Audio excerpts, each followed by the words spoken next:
Hi, it's Bruce, and I'm going to walk you through the process of setting up a permit for a weed roller with the Minnesota State DNR. And if you have the opportunity to watch this on YouTube, there's usually a function that you can watch it in high quality. That would be a little better so it's not so blurry. Now what you do basically is go to where it says Your State Regulations on our homepage. You can find that from WEEDROLLER.mn or WeedersDigest.com. And then when you click on that, it'll take you to a variety of different state regulations. The state regulations that we're looking for today is Minnesota. You can click on that. And as you notice, you've got phone numbers there that you can certainly give us a call and we can walk you through this or even do it for you, just have you sign off on it. Then you go up to where it says Permits. Go down to where you open up the Permit section, walk down to where it says Water Permits. Click on that. This is a very, very useful site, and this is, do I need a permit? The DNR site is so phenomenal as far as all the information you can find. Even without my help, I think you could walk through this. Go down and click on where it refers to weed removal. Click on that, and this would be a great page to come back to for many other types of things you might want to look through and learn about.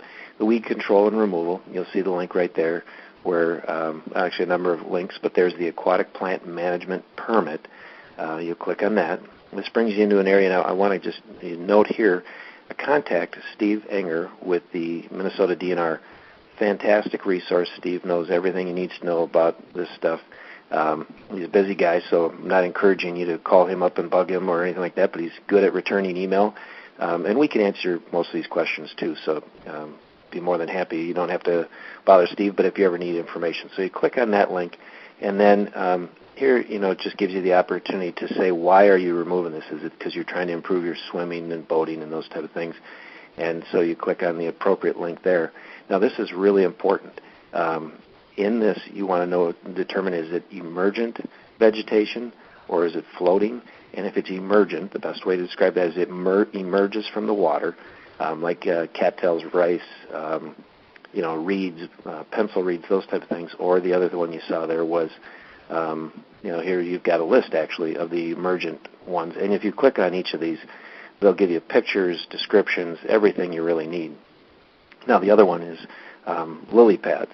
And that would be floating vegetation. And again, you have all this information here. Now, those are the two types of weeds that you're highly unlikely to get a permit if you have any of those, either emergent or floating type of weeds. And so you really need to check into those and then click the appropriate box. Again, great information to go back to. And then here is the opportunity to put in if it's an automated, unattended device, such as we're talking about here with the weed roller. And so you, of course, would click what you're doing, whether it's herbicide or a device like we're talking about. So you click yes. And then this is your opportunity to move forward with the instructions. And even though most of this is very self-explanatory, it's not a bad idea to download the instructions first by clicking on that link. And you can walk through, and each line item is, as you can see on the next page that we're going to go through, walks you through the steps of filling out the application. Now, one of the most important things that I think, other than just your basic information here, is the justification page. Justification is just identifying why it is that you want to have this, device on your shoreline and why you should have that. And that's a very key thing. We'll touch base on that in just a moment. Now, continue to fill out the information. It tells you right down to where to fill it out. We've got some additional information we'll show you on where to send it. And then that's that item. Now here it shows you, the actual application. So you're going to fill out your name, and all the different contact information.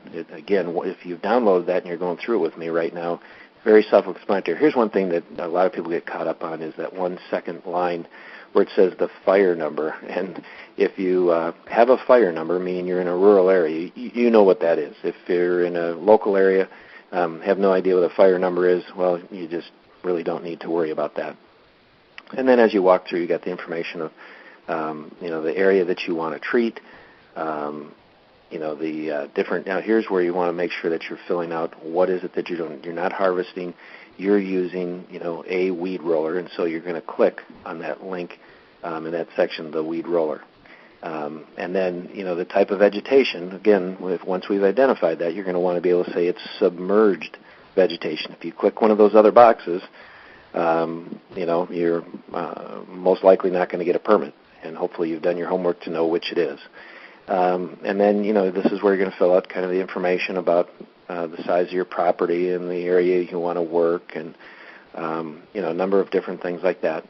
And then, you just literally walk down here. Here's where that point of justification. You want to put something in there, that the last thing you want to do is give the impression that you're just trying to kill weeds. So, usually people are getting a weed roller for the purpose of enjoying the swimming with their kids, navigation with the boat, those type of things. And you really want to just focus on that. Now, the next area really is you need to draw a diagram of what is it that you're trying to accomplish. Where is it on your property? Now, if you go to weedroller.mn, not .com, but weedroller.mn, you'll see there's a couple of different diagrams. That's the most common request that people do is a 270 degrees around the end of their dock. This is another application where people want to go just within their 90. And, there are some times where that's where the Minnesota DNR has only allowed a 90. And then here you can see somebody that's literally done it all the way around their dock. Not that often that somebody gets a permit to go all the way around and in multiple locations. I do encourage you, put on there what you're looking for. And the DNR is I think, fairly fair at going through the process. Now, while you're on this page, I encourage you to take a look at some of our different videos that we've got. You've probably already seen them. But we've got this one here. It's got the tripod, and that's another application. So you don't have to put it on your dock or your pier. You can just put it. As a matter of fact, these two shots are showing. This top one is a dock mount. You can't really see it much, but that's a dock pole right there. And then down here is using a tripod. And a tripod, we sell a tripod application. You can certainly kind of rig something up on your own, but I think the price that we sell them for is realistic choice to do that. It's just 2 posts with a bracket there, and very effective, but you just want to make sure that it's secure. But anyway, we don't need to go into that right now. It's more talking about the way that you can, set up your different diagrams for the DNR, because what they're going to do is they are going to come out, they are going to do a physical inspection. I would say that I'll just use a number, 90% of the time they're going to come out and they're going to look at your diagram like this that you've made. You've put it in this spot, and then they're going to come out in that area to look for the type of weeds you've got and the amount of silt. And then you're going to fill in this information, make sure that you've got all your documentation, you've got it signed, you sent your check for $35, and it's pretty simple. Now we'll go back to another link. Just as far as the different locations, back on this page, if you just click the back button, you'll end up with the office locator. And the office locator is, there's many different departments for fisheries and forestry and things like that. But when it comes down to it, I believe that it's just the waters areas, the offices that handle water issues, they're going to deal with this. And somebody will come out, and I know that the DNR probably would not like to hear it, but I encourage you to give a call first and just make sure that they know that they've received your application, and maybe get some idea of when they might be coming out. Now, again, back to these type of pages, I would strongly encourage you to come back and visit the DNR site. It answers many of the questions that we get every day, and yet at the same time, we're more than happy to answer them. But if you go to again, to our website, and then just kind of click your way back through. You can, learn everything you need to see on cattails, for example, and kind of explain a little bit why the DNR sees them as a protected type of a plant. But on the, back to weedroller.mn, which is what you're seeing in front of you right now, we've got tons of information, and then of course at weedersdigest.com. We've got anything you need of different products. Now, feel free to give us a call at those numbers that you saw right there, or email us at info@weedersdigest.com, and we'll be happy to help you out. Thank you.